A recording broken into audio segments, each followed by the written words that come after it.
আসসালামু আলাইকুম গাইস, সবাই কেমন আছো? আশা করি আলহামদুলিল্লাহ ভালো আছে। আজকে তোমাদের সাথে আমি শেয়ার করব মাত্র একটি ইলিশ মাছের লেজা দিয়ে ভর্তার রেসিপি, ভীষণ লবণের একটি রেসিপি।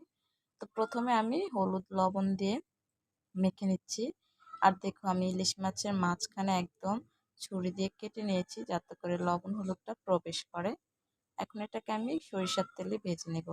2 স্পুন সরিষার তেল দিয়ে দিয়েছি ছোট একটা ফ্রাই প্যানে। এখন এই মাছটাকে আমি ভেজে নেব। যখন তখন মন চাইলে এই ভর্তাটা বানানো যাবে অনায়াসে, ঝামেলা ছাড়াই। আজকে ভর্তাটা বানানোর জন্য আমি এখানে কোনো শিলপাটাও ইউজ করব না, কোনো ব্লেন্ডারও ইউজ করব না। তো গরম তেলে আমি উল্টে পাল্টে মাছটাকে ভেজে নিয়েছি। এখন আমি নিচের অংশটা দিয়ে দেব।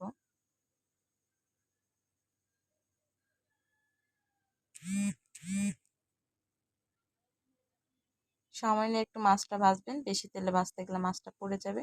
তা আমি উল্টে পাল্টে নিচ উপর সব ভেজে নিয়েছি। আর আমি একদম চুলোর পয়েন্ট কমিয়ে দিয়েছি। এখন আমি মাছটাকে উঠিয়ে নেব।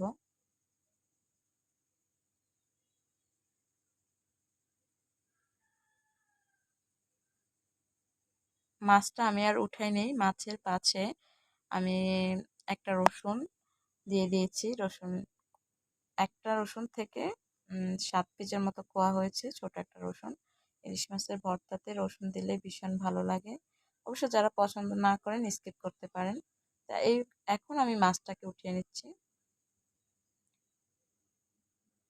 আর রসুনগুলো আমার ভাজা হয়ে গেছিল, সেই সাথে আমি রসুনগুলোকেও উঠিয়ে নিয়েছি। এখন আমি শুকনা মরিচ ভেজে নিয়েছি। আমি এখানে 7-8টির মতো শুকনা মরিচ নিয়েছি। সবচেয়ে ইন্টারেস্টিং ব্যাপার হচ্ছে আমি ভর্তাটা কিভাবে বানাই, সেটা ফলো করবেন। তো গাইজ, আমি একটা গর্তওয়ালা বাটি নিয়েছি, অনেকটা বড়। তো আসলে আমি যেভাবে বানাবো, আসলে আমি ভিডিও করেছিলাম কিন্তু আমার ভিডিওটা হয়নি, এর জন্য সরি, দুঃখিত আমি। তো আমি বলে দিচ্ছি কিভাবে আমি বানিয়েছিলাম।